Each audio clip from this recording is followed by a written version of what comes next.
우리가 만나는 모든 일들 앞에서 하나님이 소망이심을 고백하는 하루 되길 원합니다. 다 함께 사도신경으로 우리의 신앙을 고백하겠습니다. 전능하사 천지를 만드신 하나님 아버지를 내가 믿사오며 그 외아들 우리 주 예수 그리스도를 믿사오니 이는 성령으로 잉태하사 동정녀 마리아에게 나시고 본디오 빌라드에게 고난을 받으사 십자가에 못 박혀 죽으시고 장사한 지 사흘 만에 죽은 자 가운데서 다시 살아나시며 하늘에 오르사 전능하신 하나님 우편에 앉아 계시다가 저리로서 산자와 죽은 자를 심판하러 오시리라. 성령을 믿사오며 거룩한 공예와 성도가 서로 교통하는 것과 죄를 사하여 주시는 것과 몸이 다시 사는 것과 영원히 사는 것을 믿사옵나이다. 아멘.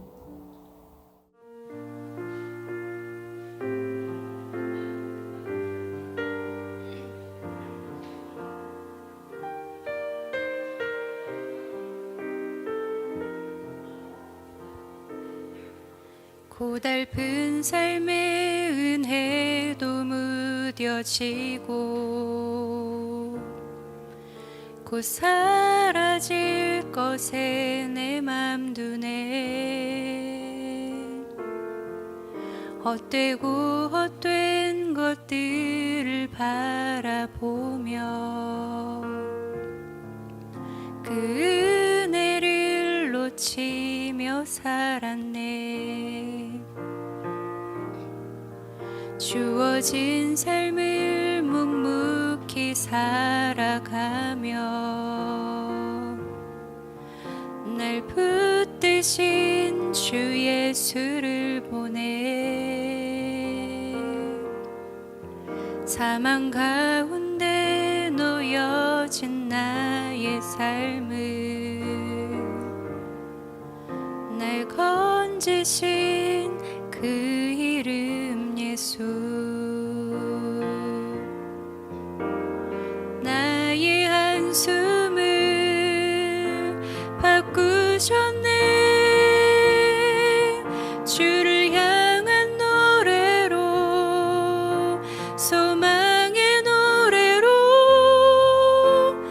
나의 눈물을 거두신 주 예수 이름 안에 살게 하소서. 나의 한숨을 바꾸셨네. 주를 향한 노래로, 소망의 노래로 나의 눈물을 거두신 주 예수 이름 안에 살게 하소서.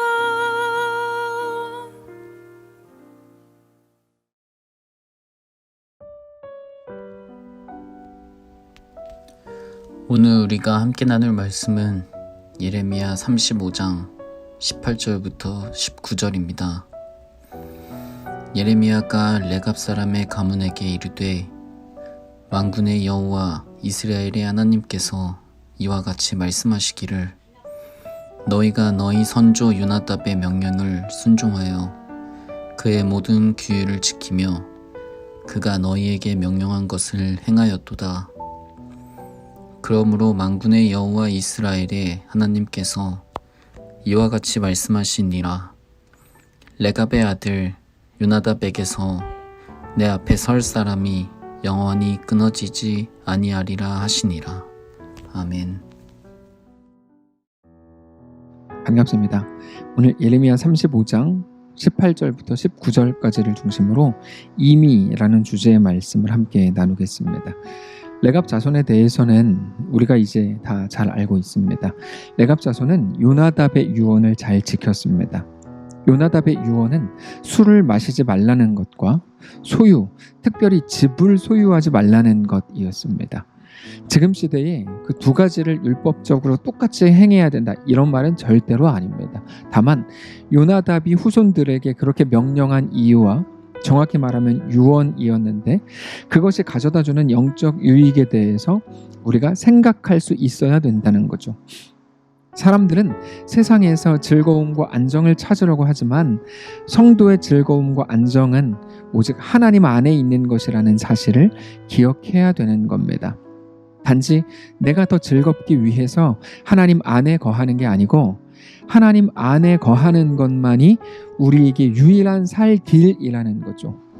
유일하게 숨을 쉴 수 있는 공간이고 유일하게 어떤 것도 빼앗기지 않을 수 있는 공간입니다. 그분이 바로 하나님입니다. 근데 우리 눈에는 당장의 것들이 우리를 만족하게 하고 우리에게 행복을 줄 것처럼 보이고 우리를 영원히 안정적으로 만들어 줄 것처럼 보입니다. 이스라엘 백성들이 거기에 속은 겁니다. 그래서 바알을 섬겼고 자기의 당장의 안정을 위해서 자기 자식까지도 불태워 죽였죠. 그게 흰놈의 아들 골짜기였습니다. 그러나 레갑 자손만큼은 그렇게 하지 않았다는 겁니다. 그들처럼 그런 것들에 치우치지 않았다라는 의미이기도 하지만 그것보다 오직 하나님께 소망을 두고 하나님 안에서 즐거움을 찾고 하나님 안에서 행복을 찾는 것을 연습했다는 겁니다. 그게 요나답의 유언에 담긴 내용입니다. 그러다 보니까 모든 사람들이 자기의 것을 빼앗긴 것 때문에 고통스러워할 때 그게 애굽이든 아수르이든 혹은 바벨론이든 무엇이든 간에 돈이든 건강이든 자존심이든 명예든 안정이든 무엇이든 간에 그들에게는 그게 아무런 영향력도 주지 못하더라는 거죠. 믿음은 연습이라고 말씀을 드렸는데요. 그들의 그런 경건 훈련이 결정적인 순간에 그들의 삶을 가장 안정적인 사람들로 만들어 주더라는 겁니다. 평화의 시대는 모두가 안정인 것 같아서 비교적 덜 안정인 것처럼 보이는, 덜 가진 것처럼 보이고 덜 건강한 것처럼 보이는 사람들을 조롱합니다. 그런데 위기의 순간이 되면 진짜 안정이 무엇인지 다 드러나는 거죠. 오직 하나님 안에 있는 자들, 세상의 것들에 의해 좌우되지 않았던 그들이야말로 가장 안정적인 사람이었다는 겁니다. 하나님께서 예레미야를 통해서 그들에게 복을 말씀을 하십니다. 18절입니다.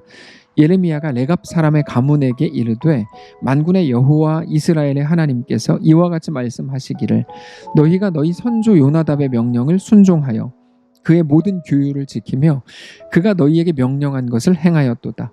그러므로 만군의 여호와 이스라엘의 하나님께서 이와 같이 말씀하시니라.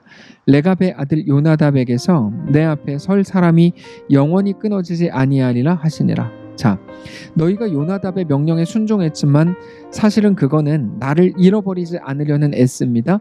그러므로 나에게 순종한 거다. 그러므로 내 앞에 설 사람이 영원히 끊어지지 아니하리라 이렇게 말씀을 주신 겁니다. 놀라운 복이죠. 내 앞에 설 사람이라는 말은 보통 제사장을 가리키는 말인데 정확하게 말하면 수종드는 자, 예배자를 의미하는 겁니다. 근데 이게 재밌는 말씀이죠. 하나님께 소망을 두고 하나님의 말씀에 순종하고 하나님을 사랑하고 오직 하나님 안에 거하려고 하는 사람이라면 당연히 언제나 하나님을 예배하는 사람입니다. 그러면 굳이 내가 너를 그렇게 쓰겠다, 너로 영원히 예배자가 되게 하겠다, 너를 영원한 예배자로 끊어지지 않게 하겠다, 이런 말들이 필요하지 않습니다. 무슨 말인가 하면 우리가 하나님의 복이라고 할 때 또는 하나님의 저주나 재앙을 말할 때 언제나 인과응보로 생각하는 경향이 있습니다. 내가 잘못했으니까 그 결과로 나는 저주를 받을 거야. 반대로 내가 잘했으니까 그 결과로 복을 받을 거야 생각하지만 표현 자체가 아무리 그렇게 써 있다고 해도 성경은 하나님 앞에 있는 우리의 삶이 절대로 그럴 거라고 말씀하시지 않는다는 사실입니다. 무슨 말이냐면 잘못한 일에 대한 대가나 잘한 일에 대한 보상으로서 축복이나 저주가 주어지는 게 아니고 복과 저주는 우리가 걸어온 길과 자연스럽게 이어진다는 겁니다. 결국에 그것들은 우리가 만들어 나가는 삶이 되는 거죠.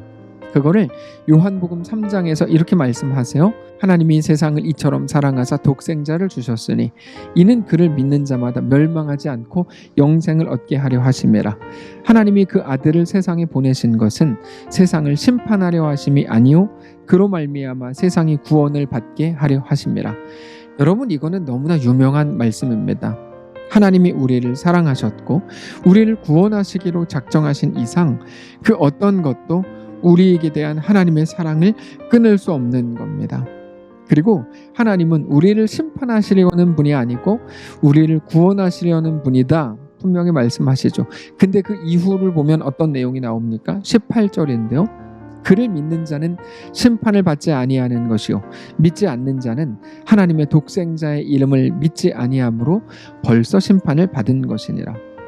구원이나 심판이 내가 한 일에 대한 어떤 보상이나 징벌적 차원으로 이루어지는 게 아니라는 것을 분명하게 말씀을 하시는 내용이죠. 그를 믿는 자는 심판을 받지 않는 거고 믿지 않는 자는 벌써 심판을 받은 것이다, 이런 말입니다. 우리의 오늘이 그저 복된 날인 이유가 바로 거기 있습니다. 우리가 지금보다 더 잘해야 되고 스스로를 깎는 애씀을 통해서 대단한 결과물들을 만들어내야 되고 최선을 다했지만 여전히 부족한 스스로의 모습을 보면서 애통해해야 되고 후회해야 되고 어떤 금욕적인 노력들을 더 많이 해야 되는 게 아니고, 너는 내 사랑하는 자녀다. 나는 이미 십자가의 예수를 너를 위해 내어 주었다. 너는 내 사랑이다. 너가 내 전부다. 이렇게 말씀하시는 우리 하나님으로 인해서 우리가 이 땅을 더 넉넉하게 살 수 있다는 거죠. 기독교 신앙이 통제적으로 쓰이거나 넉넉함이 아닌 조바심으로 쓰이게 되면 사실 그건 그때부터 복음일 수 없습니다.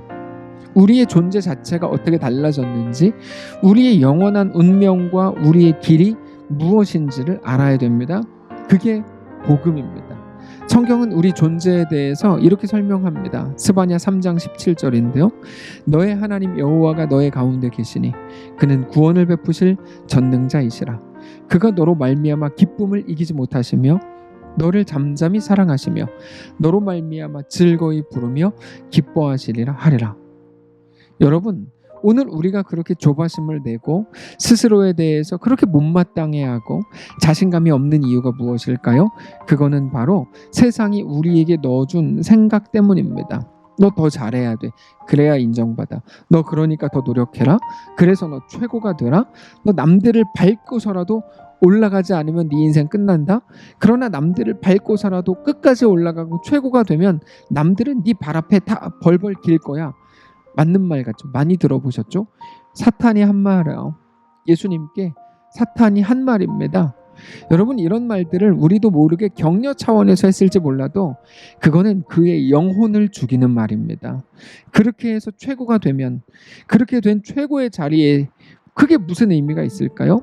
거기까지 가는 동안에 자기 자신을 이미 다 잃어버렸는데, 자기가 누군지 모르는데 무슨 의미가 있습니까? 최고라는 그 자리가. 오직 복음만이 우리를 온전한 평안으로 이끄는 것을 믿으시기 바랍니다.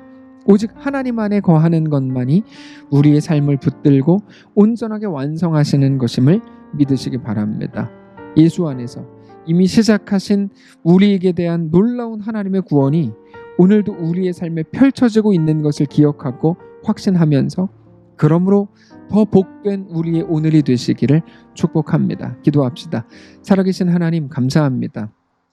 우리의 생각과 마음을 복음에 집중시키기를 원합니다. 하나님이 나에게 단순히 복 주시는 분이다, 그게 아니고 내 인생을 하나님이라는 거대하고 거룩하고 놀라운 공간 안으로 끌어가게 하시고, 그렇게 함께하는 하나님과의 놀라운 동행이 우리 삶을 가장 복되게 만드는 것임을 깨닫는 귀한 우리의 인생 되도록 축복하시옵소서. 복음으로 꽉 찬 삶이기를 소원하며 살아계신 예수님의 이름으로 기도합니다. 아멘. 사랑하는 성도 여러분, 하나님께서 오늘 하루를 우리에게 또 허락하셨습니다. 믿음을 가지고 승리하시길 바라고 우리 주님과 함께 멋있게 동행하는 귀한 우리의 날들 되시기를 축복합니다.